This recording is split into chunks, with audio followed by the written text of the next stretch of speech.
नांदेडमध्ये वादळी वाऱ्यासह मुसळधार पाऊस झालाय आणि या पावसामुळे अर्धापूर, मुदखेड आणि भोकर तालुक्यात प्रचंड नुकसान झालंय। या तालुक्यातील केळी पीक अफगाणिस्तान, इराण, इराकमध्ये निर्यात केली जाते। मात्र चक्रीवादळामुळे 2-4 दिवसात काढणीला आलेले केळी बागा भुईसपाट झाल्यानं शेतकरी चिंतेत सापडलेत। याचाच आढावा घेतला आमचे प्रतिनिधी सतीश मोहिते यांनी।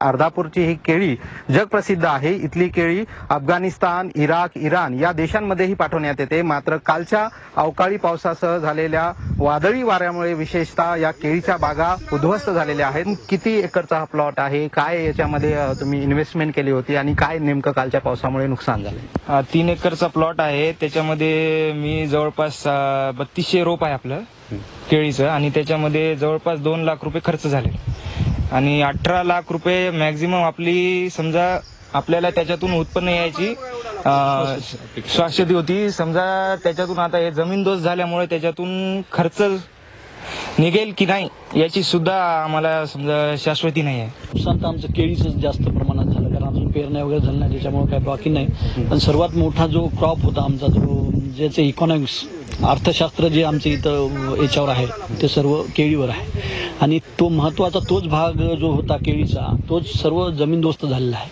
आणि होत्याचं नव्हतं एका अर्ध्या तासामध्ये सर्व प्लॉट हे झालेलं आहे। 1 वर्ष झालं शेतकरी त्याची जोपासना करत वाढवत आलेले आहेत आणि आता जो हातात येणार की त्याचा पूर्ण भुईसपाट झालेला आहे। सतीश मोहिते, झी24 तास, लहान, अर्धापूर। वाशिमच्या बाजारात भाजीपाल्याला मोठी मागणी होती। आवक कमी झाल्यानं दरांमध्ये वाढ झाली। याच पार्श्वभूमीवर शेतकऱ्यांनी भाजीपाला उत्पादकाकडे आपली वाटचाल सुरू केली आहे। झाकळवाडी इथं एका शेतकऱ्याने 1 एकर क्षेत्रात दोडक्याची लागवड केली आहे। तसंच ओळीतील रिकाम्या जागेत आंतरपीक म्हणून फुलकोबीचीही लागवड केली आहे। याचाच आढावा घेतला आमचे प्रतिनिधी गणेश मोहोळे यांनी। सध्या भाजी बाजारामध्ये भाज्याची आवक घटल्याने दर चांगले कडाडलेले आहेत।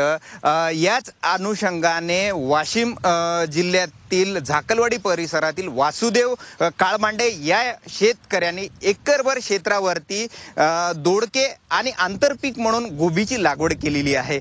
आपण बघू शकतो पीक चांगलं बहरलेलं आहे आणि एकंदरीतच या एकरभर क्षेत्रातून त्यांना किती उत्पन्न अपेक्षित आहे व किती खर्च लागलेला आहे, काय सांगसाल दादा? भाजीपाल्याची चांगली मागणी असल्यामुळे भाजीपाला पिकाकडे वळालेलो आहे।